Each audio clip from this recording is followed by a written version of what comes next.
અમેરિકાથી અનાથ દીકરીનું મામેરું આવ્યું. બનેલી ઘટના. અમદાવાદ બહાર આવેલા એક શાંત વિસ્તારમાં એક અનાથ આશ્રમ હતો.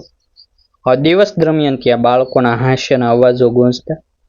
પરંતુ રાત્રે આખું પરિસર એક અજાણી શાંતિમાં ડૂબી જતું. એ જ અનાથ આશ્રમમાં આશા નામની એક યુવતી રહેતી હતી. આશા હવે 21 વર્ષની થઈ ગઈ હતી. પરંતુ તેની આંખોમાં બાળપણથી જ એક ખાલીપો દેખાતો હતો. જ્યારે તે માત્ર 5 વર્ષની હતી ત્યારે એક ભયંકર માર્ગ અકસ્માતમાં તેના માતા અને પિતાનું અવસાન થઈ ગયું હતું. એ દિવસ પછી તેની દુનિયા સંપૂર્ણપણે બદલાઈ ગઈ હતી. સંબંધીઓએ થોડા દિવસ સુધી તેની ચિંતા કરી. પરંતુ ધીમે ધીમે બધા પોતપોતાના જીવનમાં વ્યસ્ત થઈ ગયા. અંતે આશાને અનાથ આશ્રમમાં મૂકવામાં આવી. નાની ઉંમરે તેને કદાચ બધું સમજાતું નહોતું. પરંતુ સમય જતાં તેને સમજાયું કે હવે તેના જીવનમાં માતાનો પ્રેમ અને પિતાનો સાથ ક્યારેય પાછો આવવાનો નહોતો. અનાથ આશ્રમના સંચાલકો ખૂબ સારા હતા. તેઓ બધા બાળકોને પોતાના સંતાન જેવી લાગણી આપવાનો પ્રયાસ કરતા હતા. છતાં પણ માતા પિતાની ખોટ કોઈ પૂરી કરી શકતું નહોતું. આશા અભ્યાસમાં ખૂબ હોશિયાર હતી. શાળામાં હંમેશા સારા ગુણ લાવતી. શિક્ષકો પણ તેની પ્રશંસા કરતા. મિત્રો તેની સાથે વાત કરવાનું પસંદ કરતા. પરંતુ જ્યારે શાળામાં કોઈ કાર્યક્રમ થતો અને બાળકો પોતાના માતા પિતા સાથે આવતા ત્યારે આશાના મનમાં એક દુઃખનો દરિયો ઉછળી પડતો. તે બહારથી હસતી રહેતી, પરંતુ અંદરથી તૂટી જતી. ઘણી વખત રાત્રે પોતાના પલંગ પર સૂતી વખતે તે ચૂપચાપ આંસુ વહાવતી. તેને લાગતું કે ભગવાને તેની પાસેથી સૌથી કિંમતી વસ્તુ છીનવી લીધી હતી. વર્ષો પસાર થતા આશા મોટી થતી ગઈ. હવે તે કોલેજમાં અભ્યાસ કરતી હતી. અનાથ આશ્રમના બધા લોકો તેને ખૂબ પ્રેમ કરતા હતા. નાના બાળકો માટે તો તે મોટી બહેન જેવી હતી. કોઈ બાળક બીમાર પડે તો આશા તેની સંભાળ લેતી. કોઈ દુઃખી હોય તો તેને સમજાવતી. કદાચ પોતાના દુઃખે તેને બીજાના દુઃખ સમજતા શીખવી દીધું હતું. પરંતુ પોતાની અંદરની પીડા વિશે તે ક્યારેય કોઈને કહેતી નહોતી. તેને એક જ વાતનો સૌથી વધુ અફસોસ હતો કે તેના જીવનમાં કોઈ પોતાનું નહોતું. કોઈ એવો વ્યક્તિ નહોતો જેને તે નિસંકોચ મારા કહી શકે.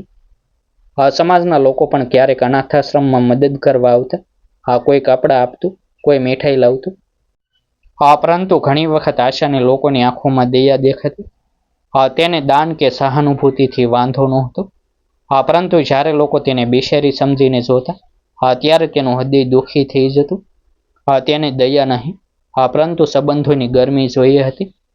તે ઈચ્છતી હતી કે કોઈ તેને પોતાના પરિવારનો ભાગ માને. કોઈ તેને પ્રેમથી દીકરી કહીને બોલાવે. એક સાંજે અનાથ આશ્રમના આંગણામાં બેઠી આશા આકાશમાં ચમકતા તારાઓ જોઈ રહી હતી. પવન ધીમે ધીમે વહેતો હતો. આસપાસ શાંતિ હતી. એ સમયે તેની એક મિત્રએ મજાકમાં પૂછ્યું, આશા, તો ભવિષ્યમાં શું ઈચ્છે છે? આશા થોડા સમય માટે મૌન રહી. પછી ધીમા અવાજે બોલી, મારે જીવનમાં વધારે કંઈ નથી જોઈતું. બસ જ્યારે મારા લગ્ન થાય ત્યારે કોઈ પોતાનું મારી બાજુમાં ઊભું હોય. કોઈ મને દીકરી માનીને આશીર્વાદ આપે. આ શબ્દો બોલતા તેની આંખો ભીની થઈ ગઈ. તેની મિત્ર પાસે પણ કોઈ જવાબ નહોતો. કારણ કે તે જાણતી હતી કે આશાના દિલની આ ઈચ્છા કેટલી ઊંડી હતી. સમય આગળ વધતો રહ્યો. કોલેજનો અભ્યાસ પૂર્ણ થવાની નજીક હતો. એક દિવસ અનાથ આશ્રમમાં સફાઈનું કામ ચાલી રહ્યું હતું. ઘણા વર્ષોથી બંધ પડેલા એક જૂના સ્ટોર રૂમને ખોલવામાં આવ્યો. ત્યાં જૂના કાગળો, ફાઇલો અને દસ્તાવેજો રાખેલા હતા. સંચાલકોએ બધું ગોઠવવાનું શરૂ કર્યું. એ દરમિયાન એક જૂની ફાઇલ મળી. ફાઇલ પર આશાનું નામ લખેલું હતું. શરૂઆતમાં કોઈએ ખાસ ધ્યાન ન આપ્યું. પરંતુ જ્યારે દસ્તાવેજો તપાસવામાં આવ્યા ત્યારે એક રસપ્રદ માહિતી સામે આવી. તેમાં તેના માતા પિતાની જૂની વિગતો હતી. સાથે એક પત્ર પણ હતો જે વર્ષો પહેલા મોકલવામાં આવ્યો હતો. પરંતુ કોઈ કારણસર ક્યારેય આશા સુધી પહોંચ્યો નહોતો. પત્રમાં લખેલું હતું કે તેના માતાના એક દૂરના સંબંધમાં ભાઈ ઘણા વર્ષો પહેલા અમેરિકા સ્થાયી થયા હતા. પરિવાર સાથેનો સંપર્ક ધીમે ધીમે તૂટી ગયો હતો. પરંતુ પત્રમાં સરનામું અને કેટલીક માહિતી હજુ પણ સચવાયેલી હતી. આ વાત જાણીને અનાથ આશ્રમના સંચાલકો પણ આશ્ચર્યચકિત થઈ ગયા. જ્યારે તેમણે આ માહિતી આશાને જણાવી ત્યારે તે એકદમ સ્તબ્ધ થઈ ગઈ. વર્ષોથી તેને લાગતું હતું કે આ દુનિયામાં તેનું કોઈ નથી. હવે અચાનક ખબર પડી કે કદાચ ક્યાંક કોઈ સગા હજુ જીવતા હશે. તે રાત્રે આશાને ઊંઘ જ આવી નહીં. તેના મનમાં અનેક પ્રશ્નો દોડતા હતા. શું ખરેખર તેઓ તેના સગા હશે? શું તેઓ તેને ઓળખશે? શું તેઓ તેને સ્વીકારશે? કે પછી વર્ષો જૂના સંબંધને યાદ પણ નહીં કરતા હોય? આશાના મનમાં આશા અને ભય બંને સાથે જન્મ્યા. એક ક્ષણે તેને લાગતું કે કદાચ ભગવાન તેની જિંદગીમાં ખુશી લાવવા માંગે છે. બીજી ક્ષણે તેને ડર લાગતો કે ક્યાંક ફરી નિરાશા હાથ ન લાગે. આખરે અનાથ આશ્રમના સંચાલકોએ નક્કી કર્યું કે પત્રમાં આપેલી માહિતીના આધારે સંપર્ક કરવાનો પ્રયાસ કરવો જોઈએ. ઘણા દિવસોની મહેનત પછી અમેરિકામાં રહેતા તે પરિવાર વિશે થોડી માહિતી મળી. ઈમેલ મોકલવામાં આવ્યું. જરૂરી દસ્તાવેજો પણ જોડવામાં આવ્યા. હવે બધા જવાબની રાહ જોઈ રહ્યા હતા. ખાસ કરીને આશા. દરેક સવારથી આશા રાખતી કે આજે કોઈ સમાચાર મળશે. દરેક સાંજે નિરાશ થઈ જતી. પરંતુ તેના દિલમાં ક્યાંક એક નાની આશાની કિરણ હજુ જીવંત હતી. એક અઠવાડિયું પસાર થઈ ગયું, પછી બીજું. કોઈ જવાબ આવ્યો નહીં. આશા ફરીથી વિચારવા લાગી કે કદાચ આ બધું વ્યર્થ છે. કદાચ તેઓ તેને ઓળખતા પણ નહીં હોય. એક સાંજે તે પોતાના રૂમમાં બેઠી હતી. બહાર વરસાદ વરસી રહ્યો હતો. અચાનક અનાથ આશ્રમના ઓફિસ રૂમમાંથી તેનું નામ લઈને અવાજ આવ્યો. સંચાલક ઉત્સાહથી તેને બોલાવી રહ્યા હતા. આશા દોડી દોડી ઓફિસમાં પહોંચી. ત્યાં બધા લોકોના ચહેરા પર આશ્ચર્ય અને ખુશી દેખાતી હતી. ટેબલ પર કમ્પ્યુટરની સ્ક્રીન ખુલ્લી હતી. અમેરિકાથી એક ઈમેલ આવ્યો હતો.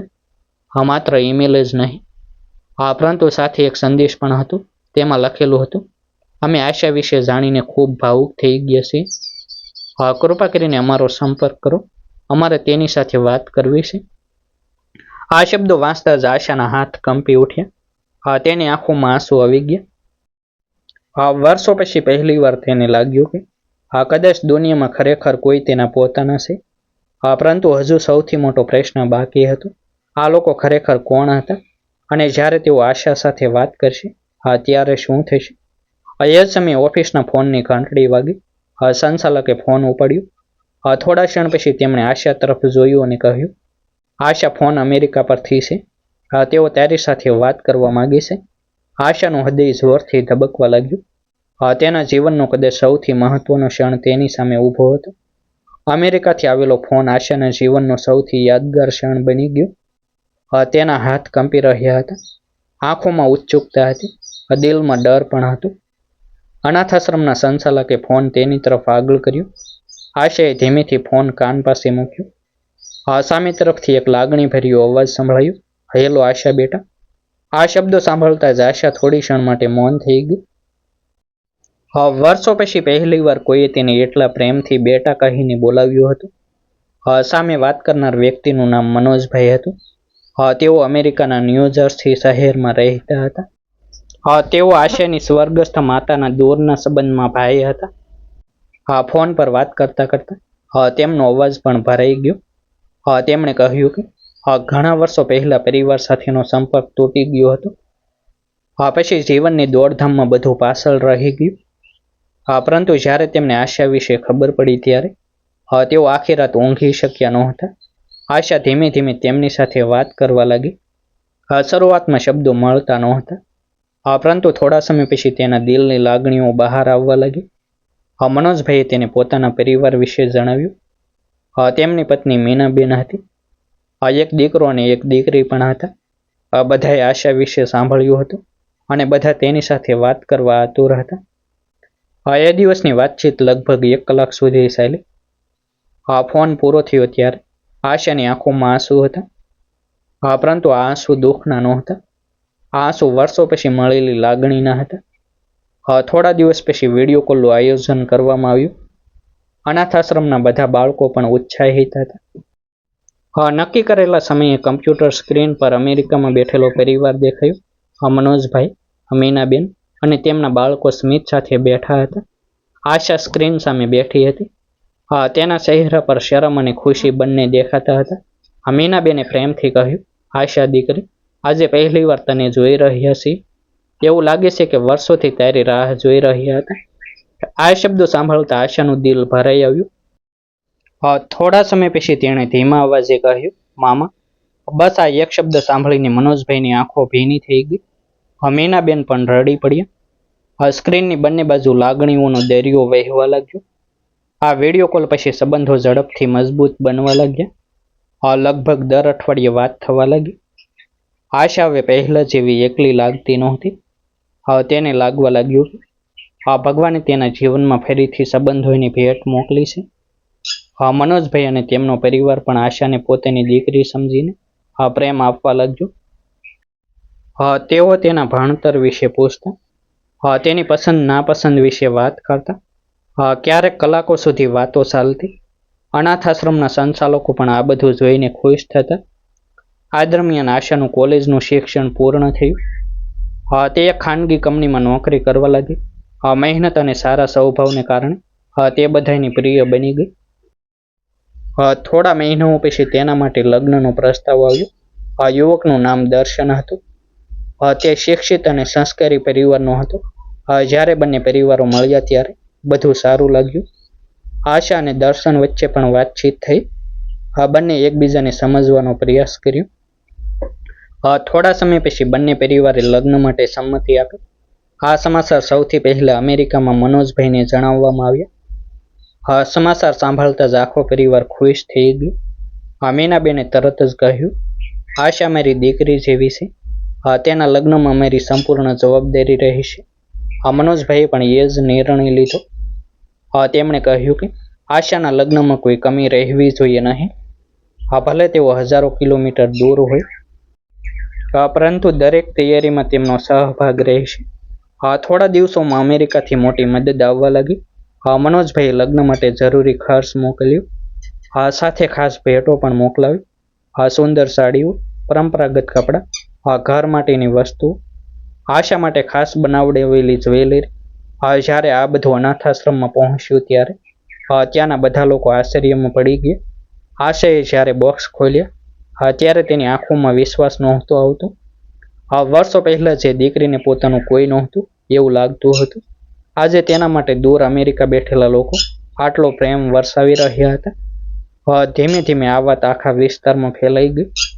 લોકો ચર્ચા કરવા લાગ્યા. ઘણા લોકો કહેતા, જુઓ ભગવાનનો ખેલ, જે દીકરી પોતાને એકલી માનતી હતી તેના માટે આજે અમેરિકાથી મામેરું આવી રહ્યું છે. કેટલાક લોકો આશ્ચર્ય વ્યક્ત કરતા. કેટલાક લોકો ભાવુક થઈ જતા. અનાથ આશ્રમના બાળકો તો ખૂબ ખુશ હતા. તેઓ ગર્વથી કહેતા, આશા દીદીના અમેરિકામાં મામા છે. લગ્નની તૈયારીઓ શરૂ થઈ ગઈ. મહેંદી માટે તારીખ નક્કી થઈ. સંગીતનો કાર્યક્રમ ગોઠવાયો. અનાથ આશ્રમને સુંદર રીતે સજાવવામાં આવ્યું. દરેક ખૂણે ખુશી દેખાતી હતી. પરંતુ આ ખુશીની વચ્ચે આશાના મનમાં એક અજાણ્યો ડર પણ હતો. ક્યારેક તેને લાગતું કે આ બધું કોઈ સપનું તો નથી ને, ક્યાંક અચાનક બધું તૂટી ન જાય. વર્ષોના દુઃખે તેને સહેલાઈથી ખુશી પર વિશ્વાસ કરવાનું શીખવ્યું નહોતું. એક સાંજે મહેંદીનો કાર્યક્રમ હતો. હાથ પર સુંદર ડિઝાઇન બની રહી હતી. આસપાસ ગીતો વાગી રહ્યા હતા. બધા લોકો ખુશ હતા. પરંતુ આશા થોડા સમય માટે એકલી બેસી ગઈ. તેની નજર આકાશ તરફ ગઈ. તેને પોતાના માતા પિતા યાદ આવ્યા. જો આજે તેઓ જીવતા હોત તો કદાચ સૌથી વધુ ખુશ હોત. તેની આંખોમાં આંસુ આવી ગયા. એ સમયે મીનાબેનનો વિડીયો કોલ આવ્યો. તેમણે પ્રેમથી કહ્યું, દીકરી, આજે રડવાનું નહીં. તારા મમ્મી પપ્પા જ્યાં હશે ત્યાંથી તને આશીર્વાદ આપી રહ્યા હશે. આ શબ્દો સાંભળીને આશાને થોડી શાંતિ મળી. લગ્નની તારીખ હવે ખૂબ નજીક આવી ગઈ હતી. દરેક તૈયારી લગભગ પૂર્ણ થઈ ગઈ હતી. પરંતુ એક પ્રશ્ન હજુ બધાના મનમાં હતો. મનોજભાઈ અને તેમનો પરિવાર સતત વિડીયો કોલ પર જોડાતા હતા. દરેક વ્યવસ્થા પર નજર રાખતા હતા. પરંતુ તેમણે હજુ સુધી એક વાત સ્પષ્ટ કહી નહોતી. શું તેઓ લગ્નમાં વ્યક્તિગત રીતે હાજર રહેશે કે માત્ર અમેરિકાથી જ જોડાશે? લગ્નના માત્ર 4 દિવસ બાકી હતા. એ રાત્રે મનોજભાઈનો ફરી વિડીયો કોલ આવ્યો.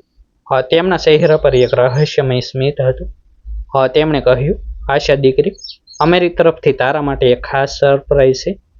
પરંતુ હમણાં નહીં કહીએ. યોગ્ય સમયે ખબર પડી જશે. કોલ પૂરો થઈ ગયો. પરંતુ આ શબ્દોએ આશાના મનમાં ઉત્સુકતા વધારી દીધી. આખી રાત તે વિચારોમાં ડૂબી રહી.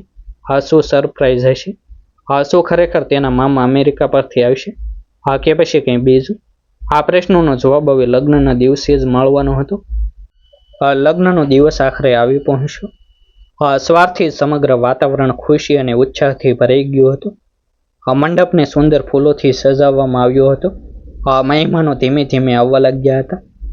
અનાથ આશ્રમના બાળકો પણ નવા કપડાં પહેરીને ખૂબ ખુશ દેખાતા હતા. આશા દુલ્હનના વેશમાં તૈયાર થઈને બેઠી હતી. આજે તેના જીવનનો સૌથી મોટો દિવસ હતો. પરંતુ આ ખુશીની વચ્ચે તેની આંખો વારંવાર ભીની થઈ જતી હતી. તેને પોતાના માતા પિતાની ખૂબ યાદ આવી રહી હતી. મનમાં એક જ વિચાર આવતો હતો કે જો આજે તેઓ જીવતા હોત તો કેટલા ખુશ હોત. તેણે શાંતિથી આંખો બંધ કરી અને તેમને યાદ કરીને આશીર્વાદ માંગ્યા. થોડી જ વારમાં લગ્નની વિધિઓ શરૂ થઈ. દર્શન પણ પરિવાર સાથે મંડપમાં આવી પહોંચ્યો. આ બધું ખૂબ સુંદર રીતે ચાલી રહ્યું હતું. પરંતુ હજુ પણ સૌના મનમાં એક જ પ્રશ્ન હતો, અમેરિકામાં રહેલા મનોજભાઈ આવશે કે નહીં. આશાએ પણ આ આશા લગભગ છોડી દીધી હતી. તેને લાગતું હતું કે કદાચ તેઓ વિડીયો કોલ દ્વારા જ જોડાશે. એ દરમિયાન અચાનક મંડપની બહાર થોડી હલચલ થઈ. કેટલાક લોકો ઉત્સાહથી બહાર દોડવા લાગ્યા. સૌની નજર પ્રવેશ દ્વાર તરફ ગઈ. બહારથી મનોજભાઈ અને મીનાબેન અંદર પ્રવેશી રહ્યા હતા. તેમની સાથે તેમનો પરિવાર પણ હતો. થોડા ક્ષણ માટે તો આશાને પોતાની આંખો પર વિશ્વાસ જ ન આવ્યો. પછી તે તરત જ ઊભી થઈ અને દોડતી દોડતી તેમની પાસે પહોંચી ગઈ. મામા, એટલું બોલીને તે મનોજભાઈને ભેટી પડી. બંનેની આંખોમાંથી આંસુ વહેવા લાગ્યા. મીનાબેને પણ તેને ગળે લગાવી લીધી. ત્યાં હાજર દરેક વ્યક્તિની આંખો ભીની થઈ ગઈ. વર્ષો પહેલા એકલી પડી ગયેલી દીકરીને આજે પોતાનો પરિવાર મળી ગયો હતો.